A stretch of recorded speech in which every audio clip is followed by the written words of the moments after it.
할머니가 읽어주는 하나님 말씀, 쉬운 성경, 갈라디아서 3장. 갈라디아 여러분들은 예수 그리스도께서 십자가에서 죽으셨다는 사실을 분명히 알면서도 남에게 속았으니 어리석기 이를 데 없습니다. 이 한 가지만 대답해 보십시오. 여러분은 어떻게 성령을 받았습니까? 율법을 지켜서 받았습니까? 아닙니다. 복음을 듣고 믿었기 때문에 받은 것입니다. 성령 안에서 살기 시작하다가 이제 와서 다시 자기 힘으로 살려고 하다니 여러분은 참으로 어리석습니다. 그렇게 많은 고난을 경험했는데도 그 모든 것이 다 헛일이었습니까? 그렇지 않기를 바랍니다. 여러분이 율법을 지켰기 때문에 하나님께서 성령을 주셨습니까? 아닙니다. 여러분이 율법을 지켰기 때문에 하나님께서 여러분 가운데서 기적을 일으켰습니까? 아닙니다. 하나님께서 성령을 주시고 기적을 일으키신 것은 여러분이 복음을 듣고 믿었기 때문입니다. 성경에도 아브라함에 대해서 같은 말씀이 있습니다. 아브라함이 하나님을 믿으니 하나님께서 아브라함의 믿음을 받으시고 그를 의롭다고 여기셨다. 그러므로 여러분은 믿음으로 사는 사람이 참 아브라함의 자녀라는 것을 알아야 합니다. 또 성경은 장차 일어날 일, 곧 하나님께서 이방인을 믿음으로 의롭게 하여 줄 것을 미리 일러 주었습니다. 이 복음을 먼저 아브라함에게 전했는데 그것은 모든 민족이 너로 말미암아 복을 받을 것이다 라는 성경 말씀과 같은 것입니다. 아브라함이 이를 믿으니 그 믿음 때문에 복을 받았습니다. 누구든지 믿는 사람은 아브라함처럼 복을 받습니다. 그러나 율법을 의지하는 사람은 다 저주를 받습니다. 성경에도 이렇게 적혀 있습니다. 율법책에 적혀 있는 것을 다 지키지 않는 사람은 저주를 받는다. 율법을 통해서는 하나님으로부터 의롭다함을 얻지 못한다는 것이 분명합니다. 성경에 이렇게 적혀 있습니다. 의인은 믿음으로 말미암아 살 것이다. 율법은 믿음에서 생겨난 것이 아닙니다. 율법을 지키는 사람은 율법으로 인해 살 것이다. 라는 말씀도 있습니다. 그리스도께서는 율법이 우리에게 씌운 저주를 거두어 가셨습니다. 그리스도께서 우리를 대신해서 저주를 받으셨습니다. 성경에도 이렇게 적혀 있습니다. 나무에 달린 사람은 다 저주를 받은 것이다.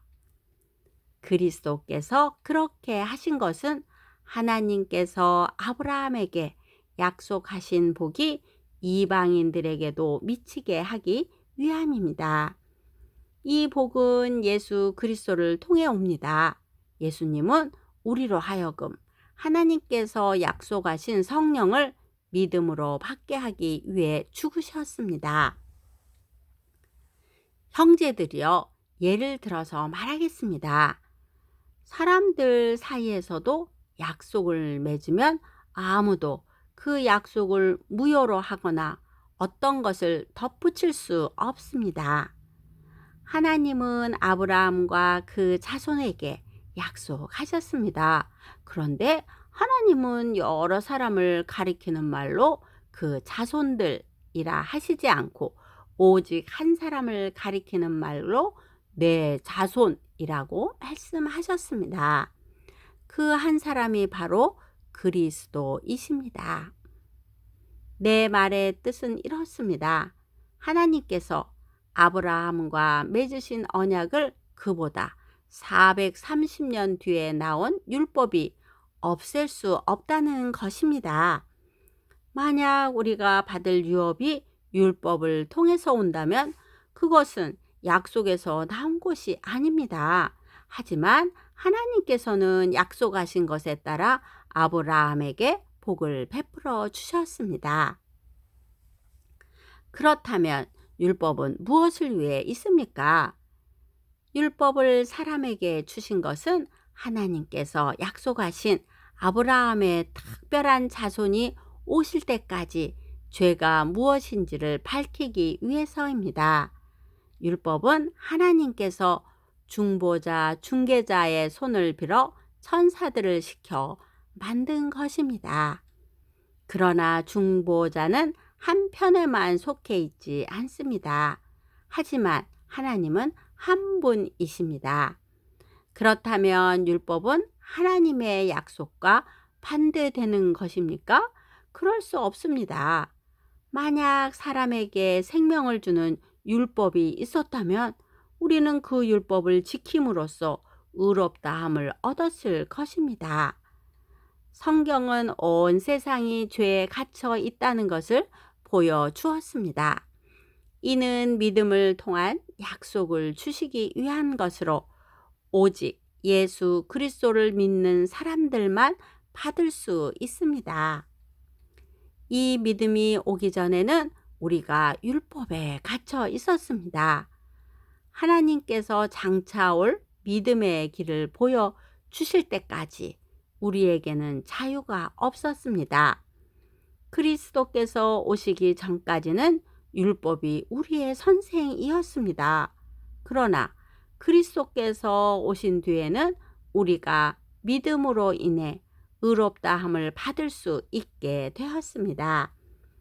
이제 믿음의 길이 나타났으므로 다시는 우리가 율법에 갇혀 있을 수 없습니다. 여러분은 그리스도 예수를 믿는 믿음을 통해 하나님의 자녀가 되었습니다. 여러분은 모두 세례를 받아 그리스도와 연합하였으며 그리스도로 옷을 삼아 입었습니다. 그리스도 안에서는 유대인이나 그리스인이나 종이나 자유인이나 남자나 여자나 차별이 없습니다. 여러분은 그리스도 예수 안에서 모두 하나입니다. 여러분은 그리스도에게 속한 사람입니다. 그러므로 여러분은 아브라함의 자손입니다. 하나님께서 아브라함에게 하신 약속대로 여러분은 하나님께서 주시는 모든 복을 받습니다. 오늘도 말씀 한 장 잘 듣고 읽었네요. 성경 말씀은 하나님의 말씀이에요. 성경 말씀은 틀린 곳이 전혀 없어요. 성경 말씀은 모두 바른 말씀이랍니다. 성경 말씀을 배우면 예수님을 닮게 되어요. 기도의 후원자이고 지지자이며 열렬한 우리 손주들의 팬인 할머니가 사랑하고 축복합니다.